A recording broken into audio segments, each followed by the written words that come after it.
Okay, we are live. Hello, and welcome to DTC WTF. It's a show about successful e-com brands, their founders and operators, but unlike other shows that talk about startups and their successes, we like to talk about the catastrophic failures.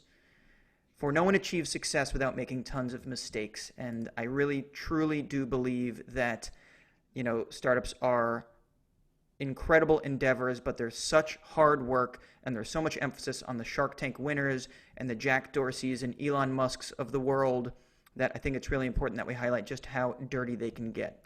Today, I am joined by the Kim brothers, Brandon, Elliot, and Dylan. They're the owners and operators of Brevitē. It's a direct-to-consumer startup that sells backpacks. We're going to get really deep into the weeds on that. Gentlemen, thank you so much for joining me today. Thank you. Thanks, Jake.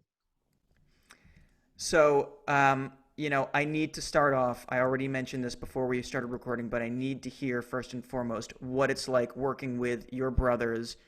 Do you guys have other siblings, or it's just the three of you?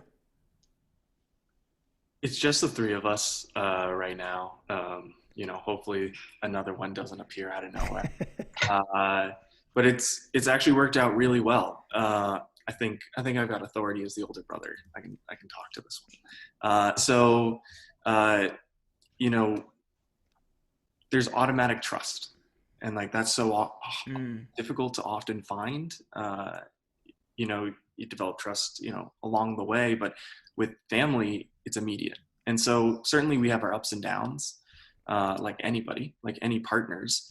But at work, we're partners in the business, and outside of work, we are, we're family, and we don't talk about the business. We set those hard boundaries, and it ended up working very well. There were days where we used to pull all-nighters working on the business and through the weekends, and it was endless. And at this point, we picked a nicer cadence, and in turn, it's been very healthy and enjoyable for our relationship as partners in the business and our relationship as brothers. Mm. Anything to add, Elliot or Dylan? So for just a complete opposite take. It's horrible. It's terrible. Brandon's No, I love it, honestly. I think a big part of how we get along so well is that we are always raised as a team. So no matter what, if one of us got in trouble, we all got in trouble. We would all endure the same, punishment, whether it was, like being grounded or whatnot. And so I think that helped us kind of become very unified as a team, working with each other. Any grievances we ever have, we pretty much air them out immediately, never letting anything really build. And I think it all stems back to that upbringing of always being a team. That's a really great point, and that was going to be my follow-up question, is how do you guys deal with difficult conversations between the three of you? We don't, I'll say this, we don't argue or have that much conflict with each other. I think we just are lucky to get along really well. And so, of course, there's business conflicts and there's brotherly conflicts that do arise, but we snuff them out pretty quickly. So that has never been a problem for us, even growing up and into now, is like having feuds or big conflicts that last for a long time. So I think we're just really lucky. And then, what I'll add to Brandon is the trust factor has been huge. And so, we each cover very different parts of the business. And so Brandon is our head of design, Dylan's our head of marketing, and I run our operations and finance. And so those are all obviously very different things. And so just having the trust and different interests for each of us to own those parts of the business, has been really important. I think, a key to our success as well. Mm.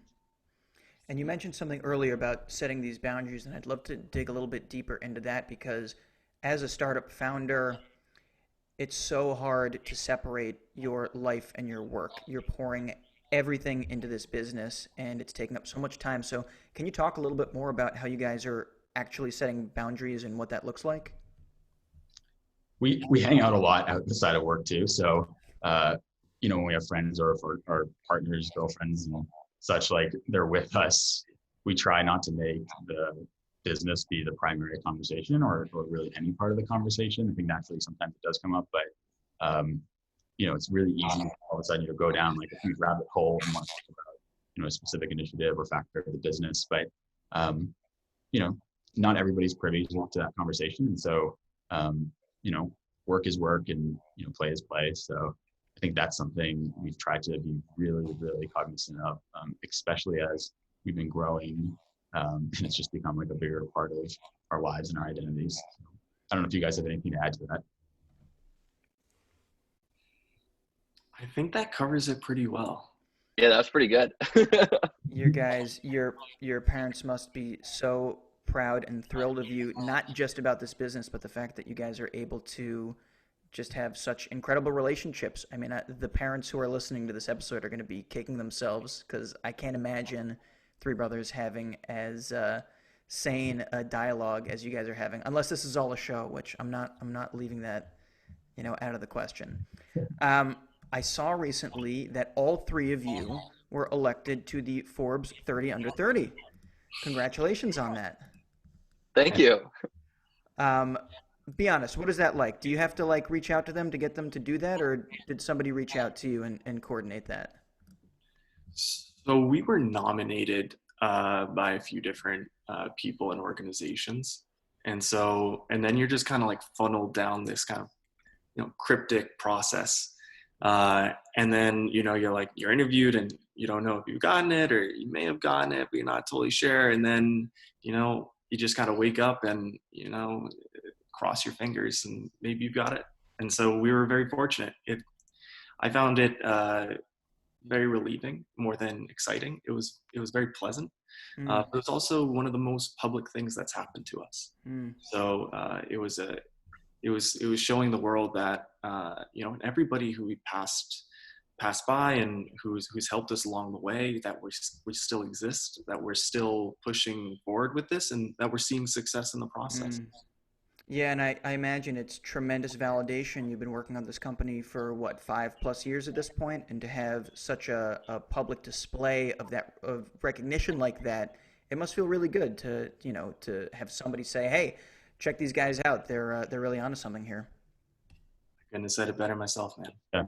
What I'll add to that is that running a startup, and especially when it's your own and it's small, or even if it's big for that matter, it's every day, it's like a reflection of the work that you're putting into it. And so I think that's that can be really hard, and you can be really hard on yourself with that, because you just want everything to look flawless. And I think when I used to work at the Federal Reserve, and a lot of my classmates worked at investment banks in the city, and you're at these people are at these very prestigious places, and when you're there, you can almost not discrediting what it takes to get to those places, but you can mask yourself in some ways with the identity of the firm.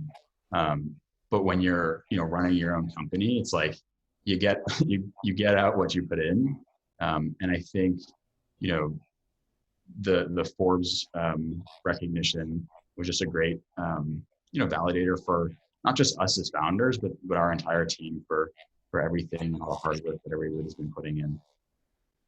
Wow, that was powerful. Truly, because like we touched on earlier, a startup really is a reflection of its founders. You are really giving it your all, at least if you want it to be successful, you're putting your all into it. And so I thought that was really well said. In a large, faceless, Goldman Sachs or, I don't want to trash any large institutions, but you're right. You can be practically anonymous. You can likely coast and get through, but a startup, it lives and dies by its founders. If you are mailing it in, that will absolutely be reflected in its product and how your customers are engaging with your brand. So very well put.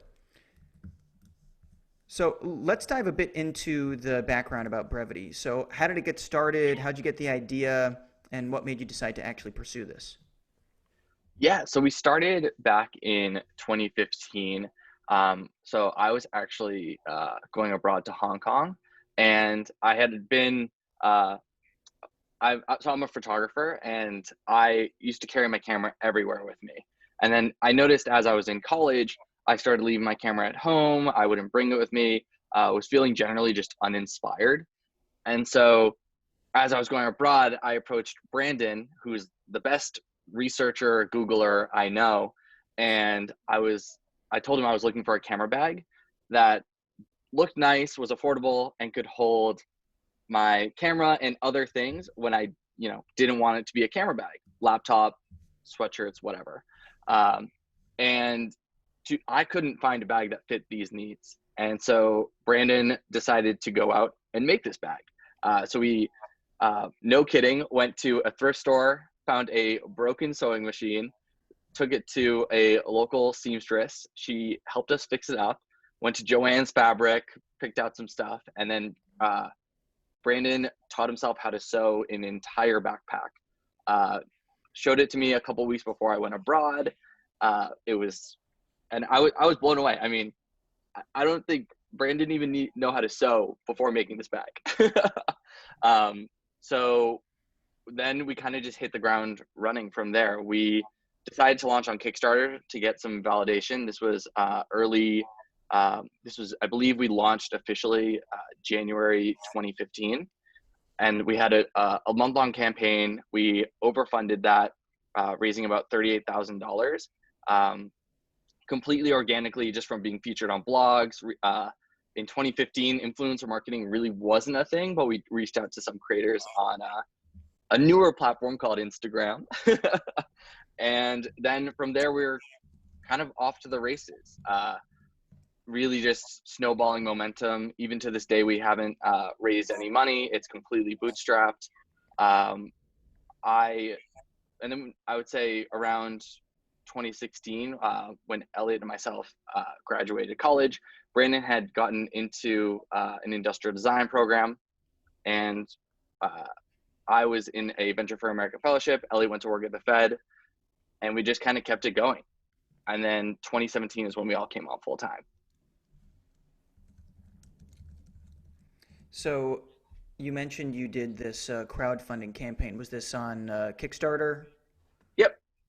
And tell me about that, because a lot of the clients who we work with, a lot of the people who I've spoken with, the founders who have these direct-to-consumer companies, have really challenging times on Kickstarter. If you want to do it right, I know it requires a huge amount of effort, and a lot of people say it's more about PR and marketing than it is about actually raising money for sales. It's really about getting your name out there, because it costs so much to produce the assets and to make sure that everything runs smoothly. What was your guys' experience with that? Yeah, so I would say Kickstarter in 2015 was a bit more forgiving than it is now. So we've actually run 2 Kickstarters. So we ran our initial one in 2015, and then in 2017, we ran our second one. And for context, I believe when we launched, and Brandon, you can quote me if I'm wrong, I think we were one of maybe 4 backpacks or 3 backpacks in 2015. And then when we launched again, our second Kickstarter in 2018, or 2017, sorry, we were one of like 27 backpacks. Wow. So just cutting through the noise became a lot more difficult. I think a lot of, like you said, a lot of companies kind of figured out the formula, where it became very expensive to have a successful campaign, just through marketing assets, digital spend, PR, all that kind of thing. So we actually haven't went back to Kickstarter since 2017. Not to say it's out for the future, but we're just haven't needed it really. That's awesome. Bootstrapping is the way to go. For some reason, people today are afraid of creating a sustainable business model and actually trying to achieve, profitability, and are more concerned with just raising capital and acquiring customers at, whatever the cost may be. So it's always refreshing to see founders who are focused on that. Yeah, I mean, if you can do it, it's a great model. I mean, I think we were fortunate. We started in 2015 when we were in college. I think Dylan and I were juniors and Brandon was a senior. And so a lot of like the basic costs were covered. And we had, through our tuition and our boarding at school. And then we just had really good networks and ecosystems at our school. So, each of us had like a incubator program through our schools. And so we got a ton of support and resources from each of those. I think, we won grants in business plan competitions in each of our schools, which helped like really kickstart the company. And so we just didn't require the same resources that a lot of founders if they were, a little older and doing it on their own and they had a family to support. So I think we were very fortunate enough to be able to grow the business in those early years at a time when we just didn't require that much. Yeah. And what did your parents, how did they react when you guys were saying, we're going to spend all of our leisure time on building a backpack company? They were They, for it. I think like it was one of those things where, it's better than spending it doing other things, I guess. That our parents both, our mother, she had a little boutique storefront growing up. Our father has had his own rendezvous, with building ventures when he was younger. And so it wasn't that far out of the realm of like understanding. It wasn't super new. It was more like, oh, this feels pretty natural. So when it came time for us to be like, okay, we're going to start something. It's going to be a physical product company, and this is what we're doing. They were for it. Yeah, I think the brand, we weren't as like our as a company and our product and all of that, like any company, it's improved over time. And so, I reflect back to our early days, and I'm, you're kind of like blindly naive to, what you're offering. And so even us, and, sometimes you're like, oh, we're starting a backpack company.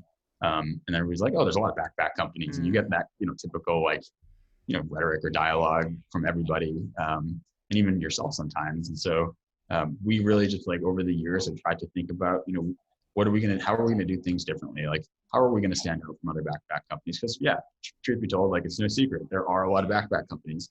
And at the end of the day, like, backpacks generally do the same thing. They carry your stuff, but we like to take it a level deeper and say, there's much more to it than just carrying your stuff. There's, how comfortable is it? Like, what are the materials and inputs going into it?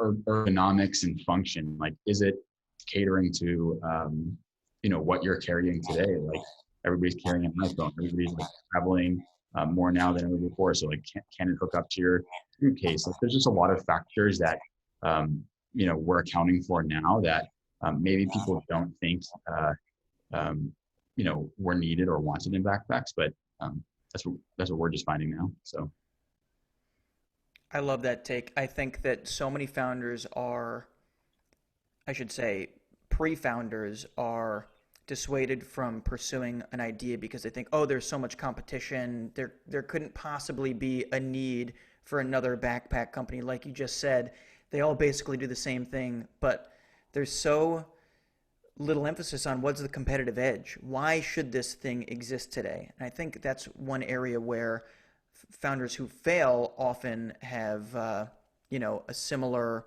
experience when they're just focused on it's just going to be a backpack company, as opposed to, no, we're going to focus on the comfort, the ergonomics of it. We're going to attack this niche of camera backpacks first, which I assume was something that went into, your mindset when you started this.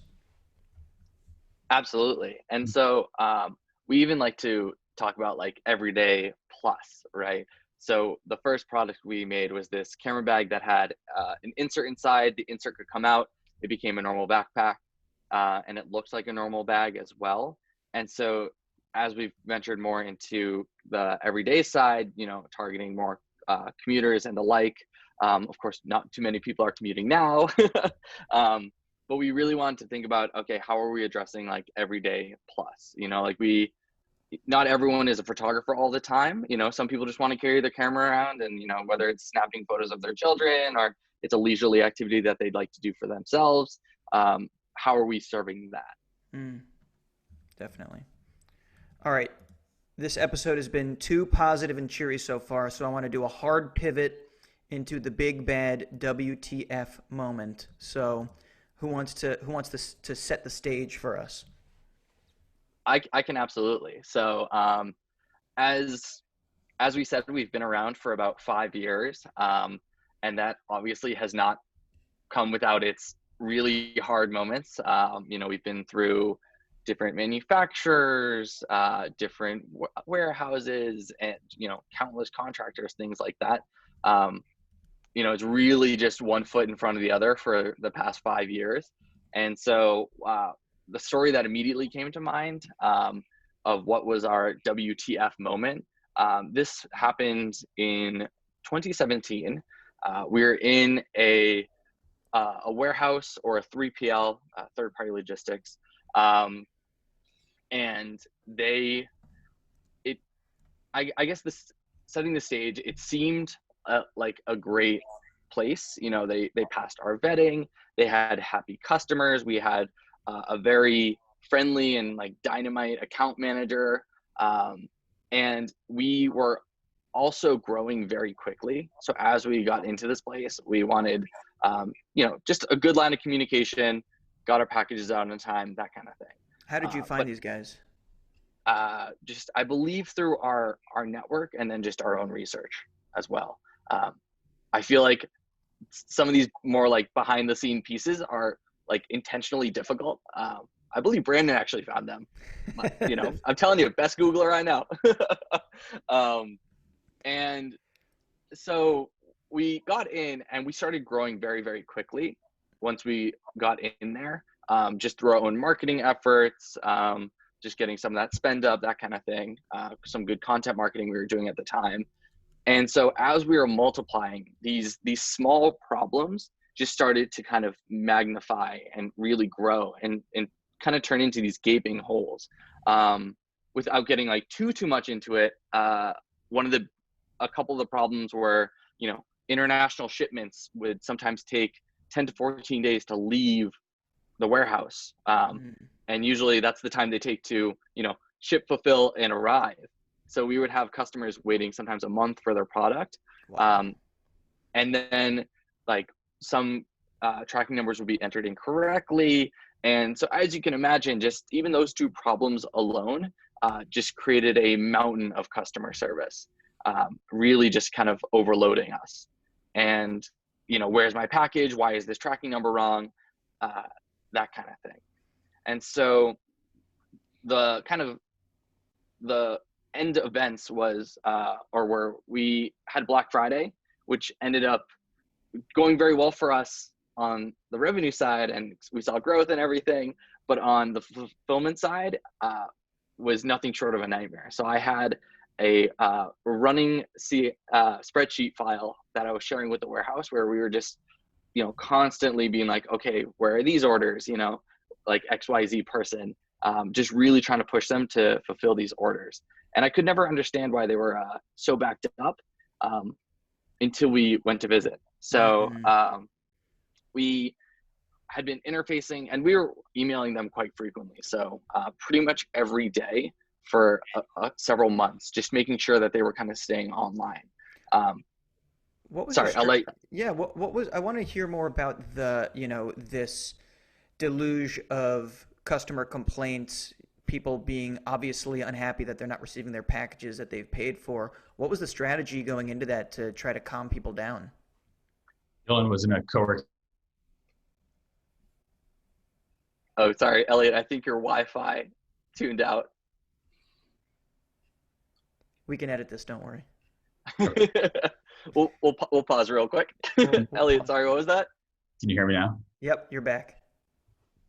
Dylan was in a co-working space at that time in New York City, tiny little office, and he was the only one, I think, working on customer service at that time and running the company full time. So I'm sure he has a lot of battle scars to share from those days with a lot of upset customers. Let's see him. So it's funny actually reflecting, because I don't think I've ever actually said this like publicly, but I would say a wonderful nugget of advice is just treating yourself. So like, because this was like one of those, like, you're burning the midnight oil, right? Like I was working probably far too much, had to learn to take breaks. And so I would go for like a noon walk was always what I would do. And then get, I don't know, treating yourself to lunch or things like that, like these tiny little things to really show yourself kind of gratitude, just because it became very stressful. So the strategy on the customer service front is we've always been very customer forward. We love our customers, and we always want them to have kind of the highest regard to us. So we never want them to kind of walk away with a bad experience. Of course, what we found is open lines of communication, really trying to set expectations the best you can. And then some of it just resulted in just refunding for like half their order or things like that.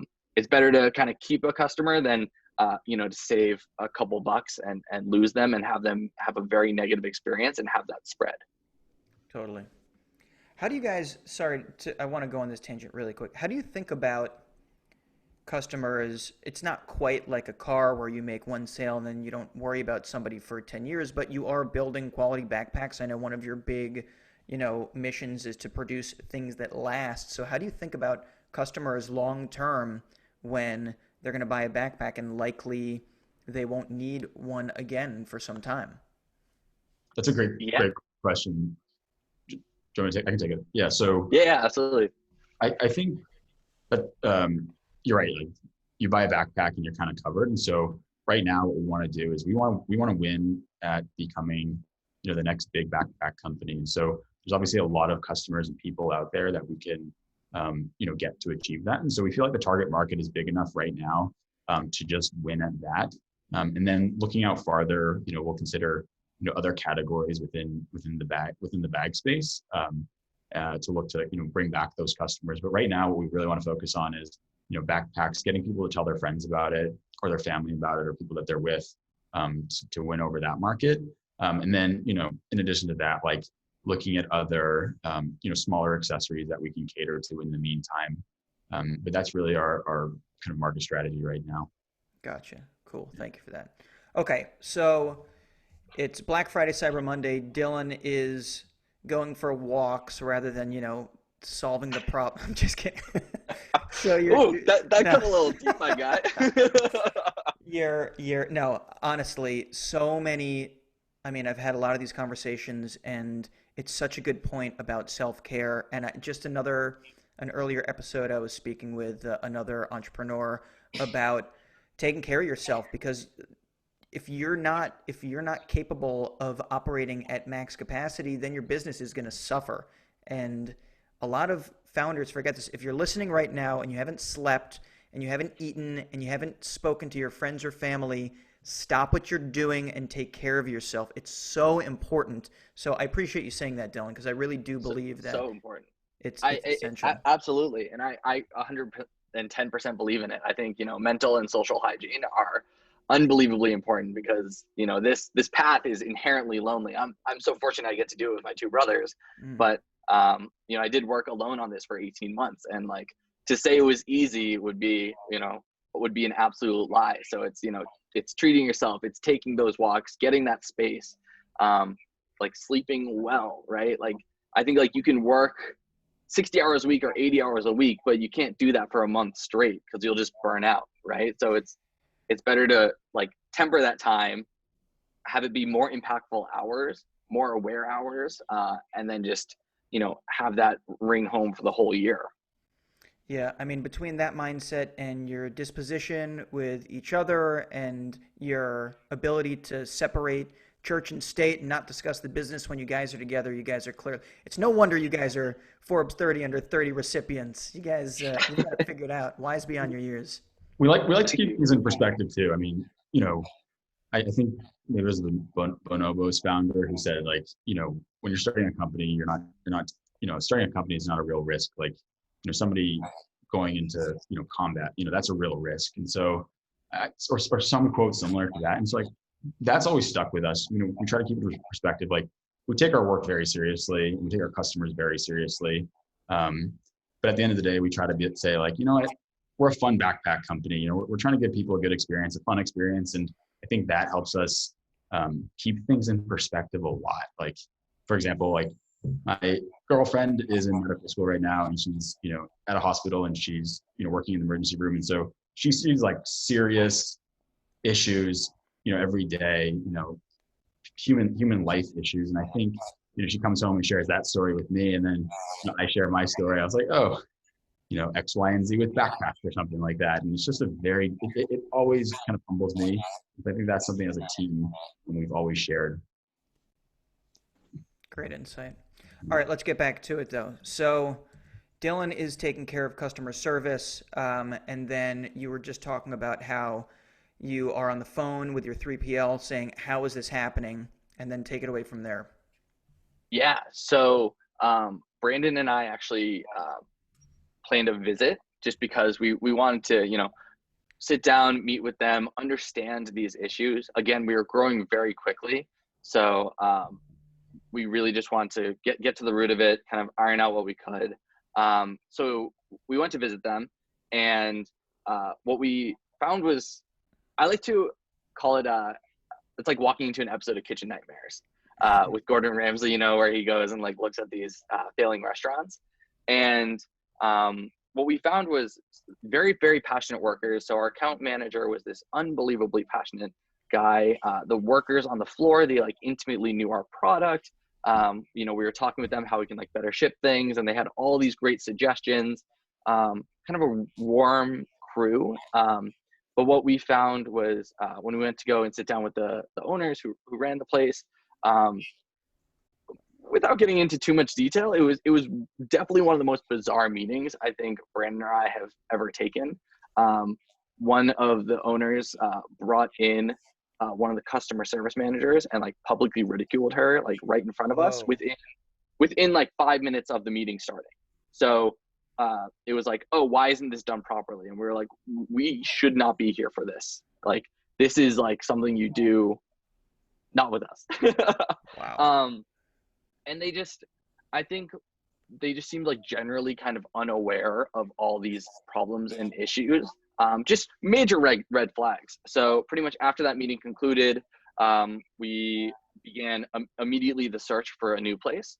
And we found one, and we've been with them ever since, and they've been lovely. I think the major takeaway for us in that moment was having these, I think a lot of founders give a lot of time and perspective to the people that they're working with. But we try to have the approach of like, we always want to work with people we're friends with, like have very kind of warm relationships. And that goes from, our manufacturer all the way to our warehouse, right? Like we have great relationships with both. We're no longer talking to them every single day. And because of the good relationship and the trust between us, we've been able to really grow kind of with them. We're no longer kind of putting out these little forest fires, every single day or twice a week or 3 times a week. Now it's like, we maybe email them like once a month, and it's like, okay, new inventory's coming in. Like the language and how we react is just so different by having these great and dynamic partners. So when you guys get back from this meeting, I want to hear more about like what was your and Brandon's reaction, and then how did you bring Elliot into this mix? It was just like, holy, are you kidding me with like the dysfunction that's happening at this facility? Yeah. So Brandon, I feel like it would be great to hear your perspective. So I'll set. So Brandon and I got back in the car, and then Brandon can take it from there. Yeah. So we got in the car, and like it was very obvious. It was like this wasn't going to be a long-term thing. It was obvious that we needed to move because it was halting growth. It was taking up a lot of bandwidth. It was taking up time from Dylan from actually doing what he needed to do on the marketing end. And so it was a headache.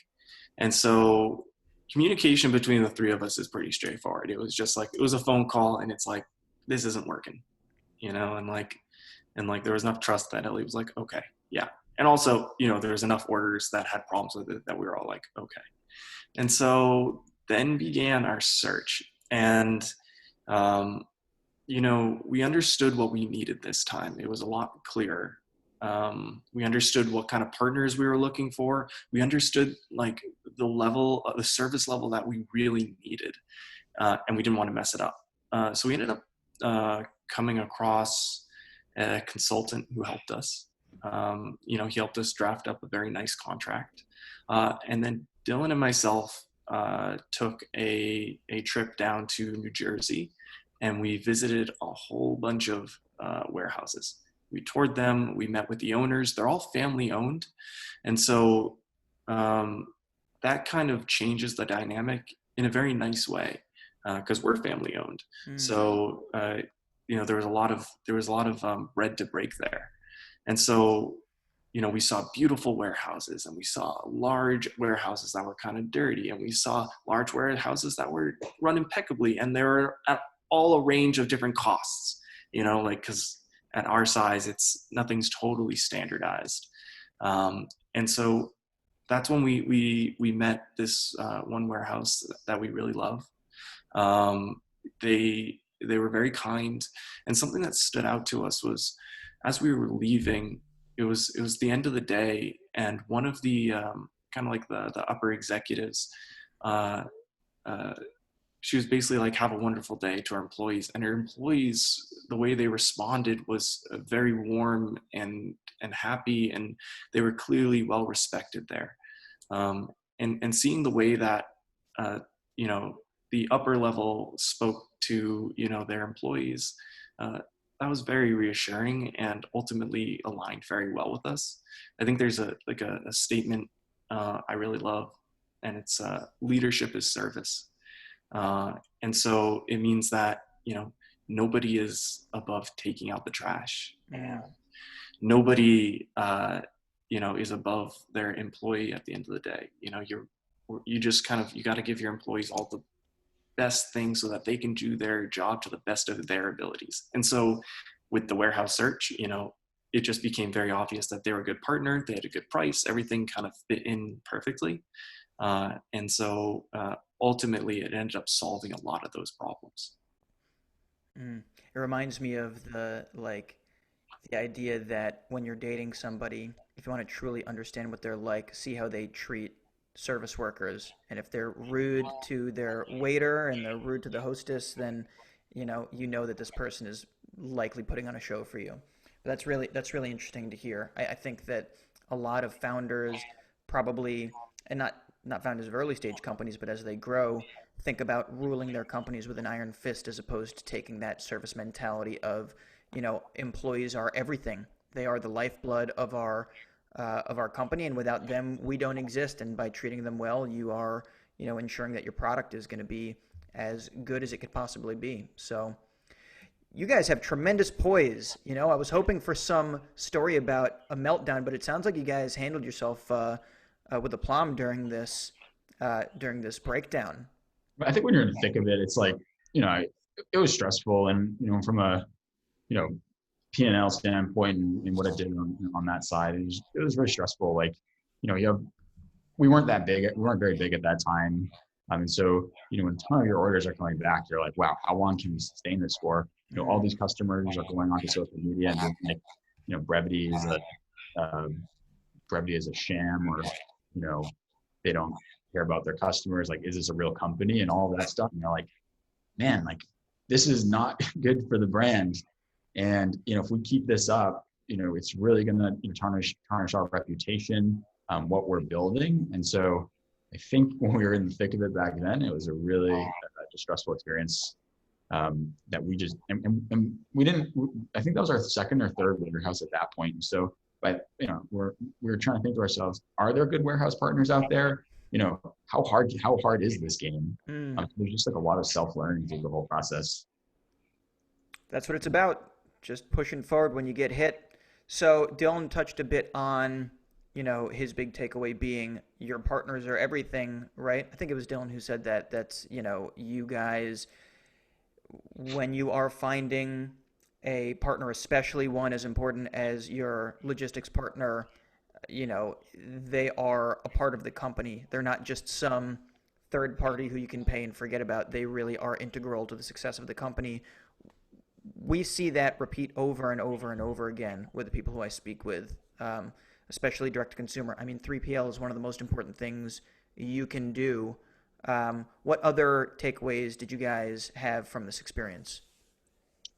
I think thematically, tying this back to what we value now, and it's, everything has to have a strong foundation, and everything has to be scalable for us. And so we say, our vendors and our partners and everybody we work with, they're supposed to make our lives easier and very fluid, and make the company very fluid. And so to us, that's like the biggest thing. Can we scale with it? Is this a foundation that will get us to the next point from, whether it's 100,000 to a million, 10 million or 100 million, whatever? Can we stick to this partner and get to that next point? And so that's the question we ask all the way through the supply chain from our manufacturing partners, which we've had a few of before. We've had a few as well, now to all the way to our warehouse, because each of those are critical to getting the product to the customer. We don't, as founders or as employees, nobody sees the product from the moment it gets sourced from raw materials until when it gets into the customer's hands. It's all done in the background by these partners. So you want to make damn sure that they can execute close to flawlessly. Mm. Yeah. Brandon, any closing thoughts? I couldn't have said it better myself. You guys, what a good team. What is something that I didn't ask that I should have, or what's something about Brevity that you think people should know? I think something that's worth throwing out there is, the idea of the everyday plus. And so with all of our product, making camera backpacks is actually kind of difficult and technical. It's like a hiking bag, similar likeness. People are carrying around thousands of dollars of gear. And so you have to execute very well on it. And so the quality of the product that we make is of a very, very high standard. The materials we use is of a high standard. And then we've taken those kind of technical detailings and we've moved them into an everyday product. And so what we like to think is, we're like, why there's all these like great ways of doing things. Why is nobody doing it? And so we just took those same things and we implemented them in an everyday product, and it worked really well. And so, like moving into the future, we're looking, to see how much more sustainable we can make our products and reduce our footprint. We are a very mission-driven company. Our goal is to contribute to the greater good. So we recently donated $150,000 worth of backpacks. We've also donated, a few other tens of thousands of dollars to other nonprofits. And so that is at the core of what we do, and we put our money where our mouth is on that front. And so I think those are important things to know, that it's more than just backpacks for us. Backpacks is the medium, and we are very passionate about what we do. We're passionate about who we work with, and ultimately, the product that the end consumer gets. There's a lot that goes into it, both on the quality and product end, but also, on the company that's getting it to them. What an awesome way to look at it. I mean, that's just, if you want a masterclass in how to build a brand that people are going to respond to, there it is, right there. It's about building a movement. People can buy a backpack from anywhere, and they can probably buy a camera backpack from anywhere, but what's going to keep people coming back is the connection to your brand, your mission, your values, and that was very well put. Any other final thoughts from any of you gentlemen? I will say, as a brand, like, and for advice for founders or other potential founders or prospective founders, is that, we went into this, Dylan identified a problem, and at that time, Brandon was trying to get into design school. So really the nature was like, we want to start a company, or we want to start something, Brandon wanted to build a product. And so we didn't know if this was a good market or not. It's not like we just saw this as like a huge market opportunity. We kind of just dove headfirst into it. And then as we became experts, in backpacks and in the scene, we started to identify, okay, where are there bigger opportunities? So advice to founders is like, you don't have to see a huge market opportunity. Like, dive into something at first and then make your opportunity, or figure out what the opportunity is from there. Because, sometimes you won't see it until you become an expert in it. And, for us, like, we realize that there's a lot of big backpack companies out there. A lot of them are going through a lot of, distributors or wholesalers, and, so their margin is completely squeezed, and they can't, dump money into materials or giving back to their community. So as a direct to consumer business, we say, we're going to do things differently. We're going to go, right to our customer, and with that margin, invest in our product, invest in our materials, and invest in the community. And so, as a company, that's just something we found as we've gone. It's not like we started the company 5 years ago and said that's what we wanted to do. It's just something that we figured out as we've been going along. Wonderful. Yeah. And even going off that final point that Elliot so greatly made, is even just like this undying sense of curiosity, I think has really just driven everything. Like when we launched, it was a logo that Brandon drew up. Brandon found our first manufacturer, and it's all just done through like this kind of vein of curiosity. And that's what's really kind of been driving us. And we never thought that, the first bag we're going to launch will be the best bag we ever make. And we still don't believe that. So I think really just having that kind of undying curiosity has really been able to carry us. Yeah. Awesome. Well, gentlemen, thank you so much for joining me. This has been a really great episode. I think anybody who listens to it is really going to learn a lot. Thank you, Elliot, Brandon, Dylan Kim, founders of Brevitē. Where can people find your high-quality, mission-driven backpacks? Yeah, so we're brevitē.co. So that's Brevitē.co.